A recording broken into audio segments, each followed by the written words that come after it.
Welcome back to Trey&Tonya'S Loveology, episode 7.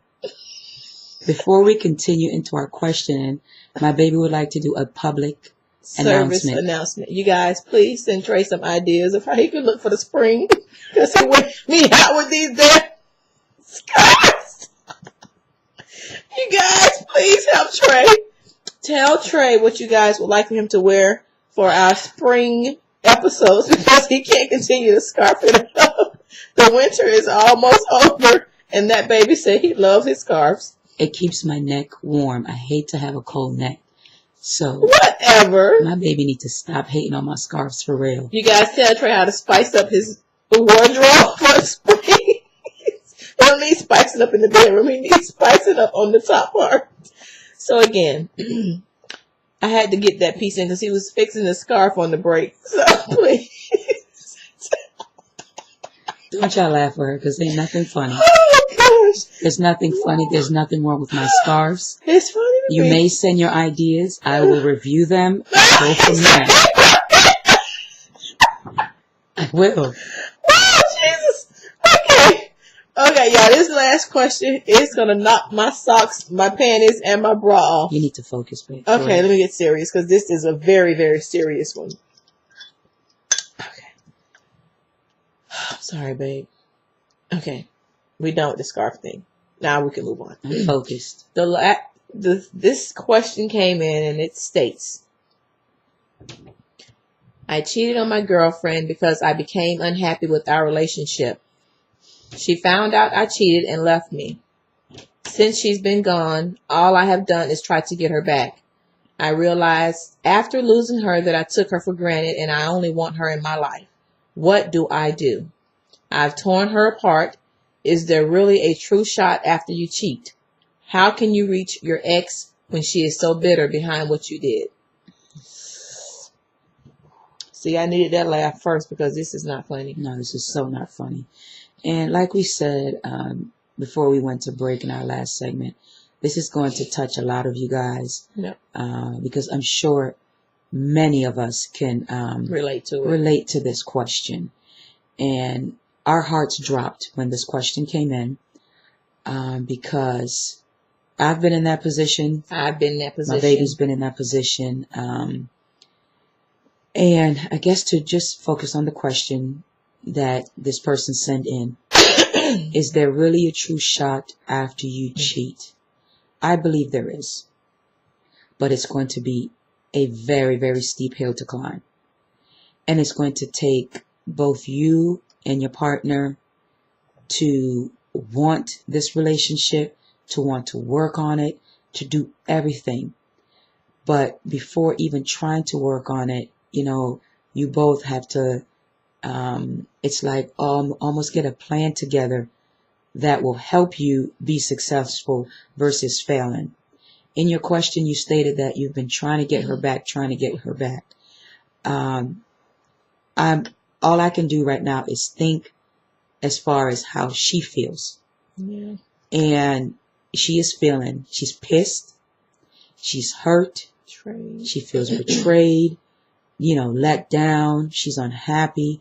I'm sure that she's torn because she still loves you, but how can she still continue to love you with all this anger that she's having towards you? So what I would say, and it's crazy because I gave someone else advice to this probably about a month ago. What I would say is you need to give this young lady her space. You need to let her know how you feel. Let her know how sorry you are. You can never go in anger. Don't make any excuses for your actions. Don't say, well, I cheated because you made me unhappy or I was unhappy in our relationship.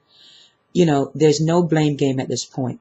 You need to truly, truly tell her how you feel about her and why you would like to have a second chance at this relationship.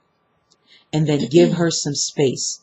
Let her know that you're going to be there to wait, to talk. You want to talk. You would like to have some time. As far as ask her, can you please give me a time that would be good for you as to when we can sit down and talk. You don't have to talk in a home that you guys shared. Go to somewhere where it's neutral. But, the first thing you're probably going to have to do is give this young lady some space. If she is torn up as much as you're saying, she doesn't want to have to say a thing to you right now, except for, you make me sick. I can't stand you. I don't want to be with you. And I'm sure those are not the things you want to hear right now. So you need to let her know how you feel emotionally. Let her know what you would like to do as far as moving on in this relationship. Ask to see if she can give you a time as to when you guys can talk. And then give her space. For real. I hate I didn't pull the other part to this out of the inbox. Because I asked this person, we need to go there and get it. Okay. Because I did ask the person what made them become unhappy. Mm-hmm. And they came back and responded to my question. Because I needed to know, first of all, they cheated, but what made them unhappy to make them even want to step out of their relationship. So I'm going to actually go really quick, and we're going to go pull that from the inbox. Pull it from the inbox so I can address the rest of that too. Yeah.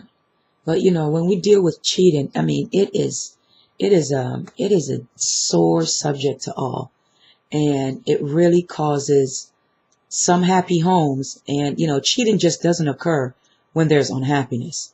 I think sometimes people are in a state of mind where they're drunk and they're not thinking clearly, and they step out on their relationship. So please don't have the misconception that people only cheat when they're unhappy, because there are times when, couples are happy and they just do foolish acts. Yep. So, just be mindful of that. But just be mindful of that.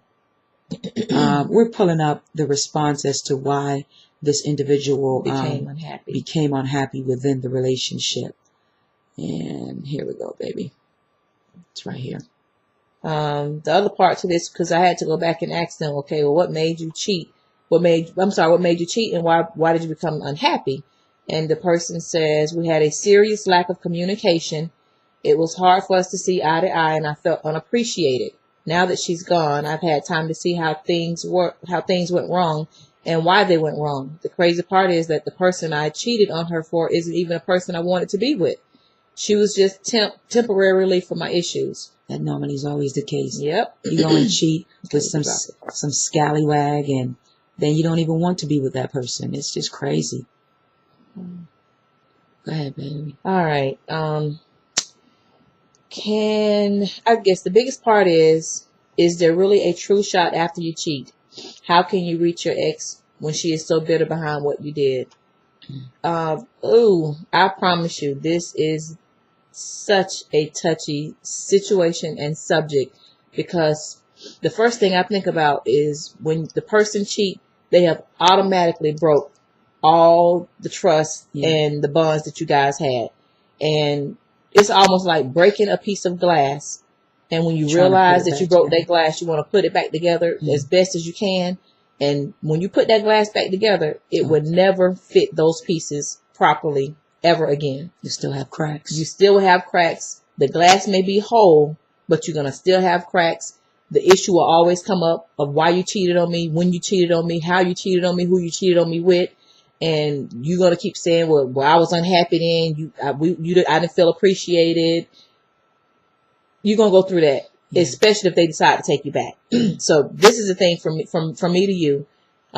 If you give her the space first and give her the time to try to heal a little bit, and then you do, like my baby said, ask her for that conversation where you guys can sit down in a mutual place that you don't share together, no space you share together, and have a serious heart-to-heart conversation, and let her express how hurt she was, how hurt she is, and what you took her through.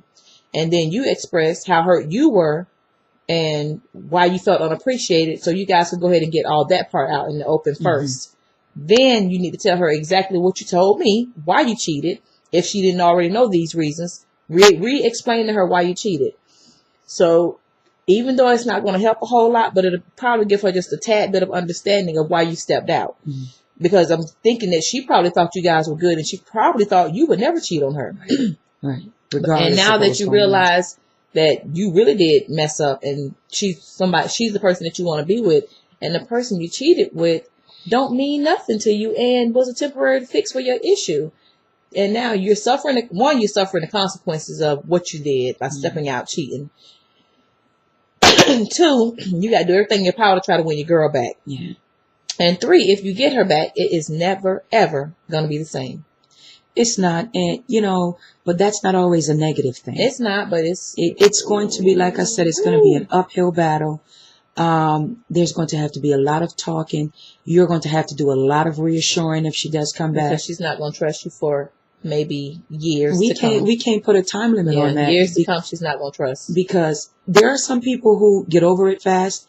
There are some people who takes a long time. It all depends on the individual. And then she could wait a couple of years down the line and say, you know what? I can't get over this. This is just not going to work. And that's the risk that you will take. That's the risk you're going to have to take. So if you want to put yourself into that situation of fighting for her to try to get your lover back and, try to show and prove to her that you won't ever do this again, I say, heart of hearts, go for it. But be ready for all the flack, all the yelling and screaming and her breaking down every now and then. Be ready for all that, because you're definitely going to get that if she comes back.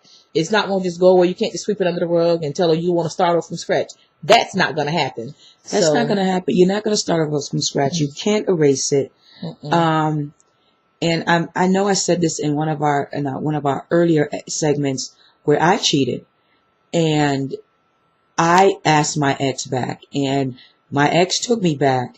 But it became the most miserable time of my life, because every day I felt like I was repaying and repaying and repaying for the mistake that I made. Yeah. I owned up to my mistake. I said why I did it. I didn't try to make an excuse for it. And it just felt like I came back to become a slave within my relationship. And that wasn't a way that I knew I wanted to live. And it took some time for me to say, you know what, enough is enough, and I'm not going to deal with this anymore. And I had to make a decision that was best for me in that case. So if you do go back, you need to go back with the mindset of you're going back to get your relationship on the right track. There's going to be lots of conversation, but you're not going back to get abuse. You're not going back to be taken advantage of and become a doormat. Okay? Even though you were wrong. Even though you were wrong. And, there's so much more we need to say. So we're going to spend just a little bit more time. So we're going to take a quick break and come back and address this question a little bit further. Yeah. Once again, you're watching Trey and Toya's Loveology, and we'll be right back.